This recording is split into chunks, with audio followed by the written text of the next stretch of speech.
So we know Barr's looking into the activity of some private actors who seem to be running this black op outside of formal channels, sending all this fake information into the United States about Trump colluding with the Russians. Wouldn't it be, Steele's a private actor, right? He's not working for the government. Is that who he's talking about? I don't know. I can't get in Bill Barr's head, but key lock. It seems to be really odd. Barr has said twice they're really looking into these private actors. Interesting. So we know Steele has claimed he's getting this information, this Russia hoax stuff, from this guy Trebnikov. We know Steele's working with the FBI. We also know a noted intelligence contact, Stefan Halper, is also working with the FBI. It would be so crazy if Halper had a relationship to this Russian Trebnikov too, wouldn't it? Let's go to this Daily Caller piece. This is just fascinating. It's an oldie but goodie, but worth your time, by Chuck Ross. FBI informant, they're talking about Halper, bragged about links to Russian spies in secret recording of Trump aid. This is too much. From the piece. These are Halper's own words in a recording they have. I have a lot of friends in Russia, Halper told George Papadopoulos during recorded conversations which occurred over drinks and which the FBI recorded. My point is that, Halper said, the Russians can be very helpful to us at this time, and we've got some great information coming out. It was all fake. Piece goes on.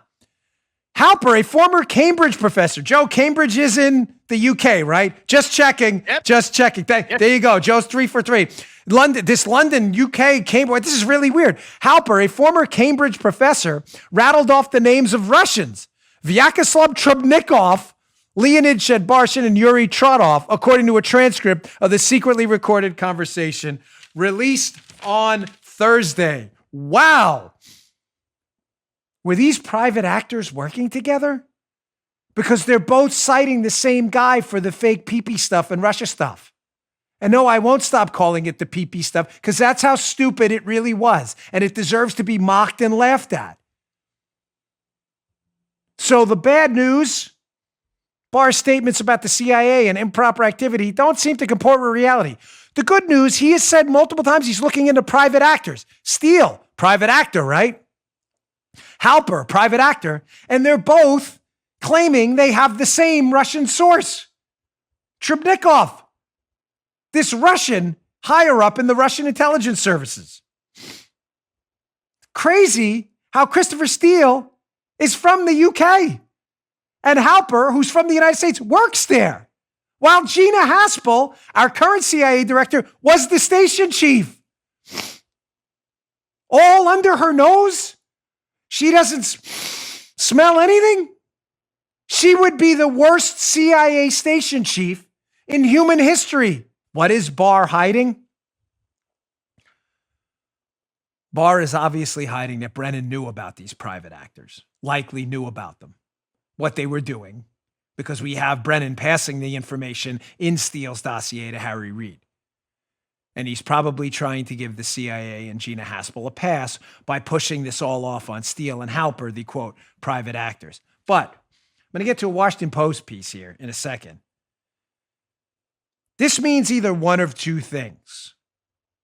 If Barr's right that the CIA did nothing wrong and Gina Haspel, who was in charge of her, was the London station chief at the time, it means Joe's right that she may be one of the worst CIA station chiefs we've had in human history because a U.S. intelligence asset working in Cambridge, Stefan Halper, is claiming to be working with the Russian head of the SVR, Trebnikov, in Cambridge in London, and she doesn't know anything about it.